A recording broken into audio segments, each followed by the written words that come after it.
Good afternoon. It's great to be here, and you all are true heroes as well as your loved ones. And I took office back in September, and I was approached by the Tennessee Donor Services and was told what I was going to do about collecting money. I'm just kidding. They asked.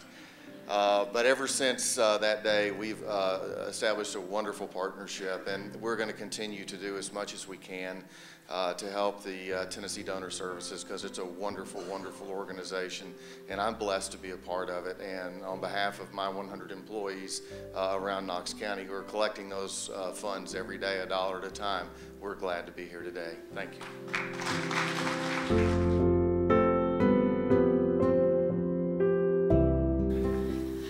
My name's Jordan. I'm not really good at talking in front of people, and I didn't plan anything out, but when I was born with a heart problem, and it's called, oh, I forgot what it was called, hold on.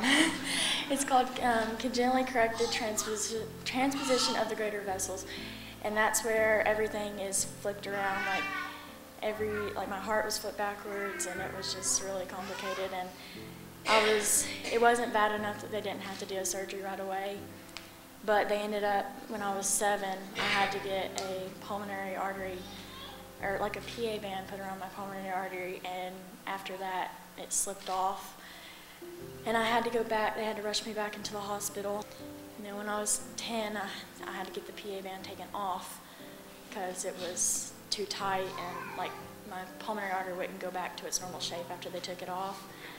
And then I had to get a new pacemaker because my battery was going dead. And it was just a big struggle. And then finally, when I was 11, I had to go all the way to Dallas, Texas to have a double switch where they flipped everything around. And it was supposed to be my last surgery, and we were praying that it was going to be my last surgery. Then we moved to Tennessee, and I live about 15 minutes from Oak Ridge. I live in Kingston. And then my heart went into congestive heart failure in 2007. I went for my 6-month checkup, and they told me that my heart had gotten worse within 6 months. Yeah. And so I had to go all the way to Georgia and have a heart cath, and the doctors told my mom that they had to stop in the middle of it, otherwise it would have killed me. So that was kind of hard for me to take in, and I was told that I was dying, and I was very scared, and I didn't know what to do. So they put me into the hospital, and they flew me all the way from Georgia to Vanderbilt. And I got put into the ICU, and I ate a lot, and then I had been waiting on a heart, and I was only on the transplant list for 15 days. They called and said that I had a heart, and I called my mom before the doctors did. And she couldn't believe it, but it was happening, and I was so thrilled, and I was just scared because I didn't know who had passed away for me to get the heart that I needed to even be here today.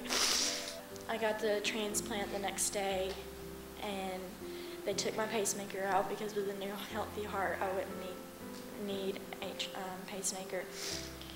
And I found out that it was Ashley Payne, and she got hit by a bus, and I just felt really, I felt bad because somebody's child had to pass just for me to stay alive.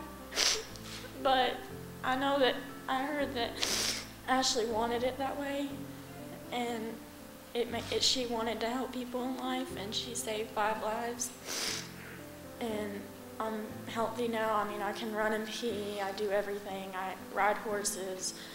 I just do a lot of things, and I'm really active now, and I've gained over 30 pounds. Last year I weighed 68 pounds, and now I weigh like 95, so I've really gained weight, and I'm really healthy now. And I'm really thankful for the Payne family. I don't know what I would do without them, and I know it's really hard on them not being able to have their child, but it helps me get through the day knowing that Ashley wanted it this way. She wanted to help people.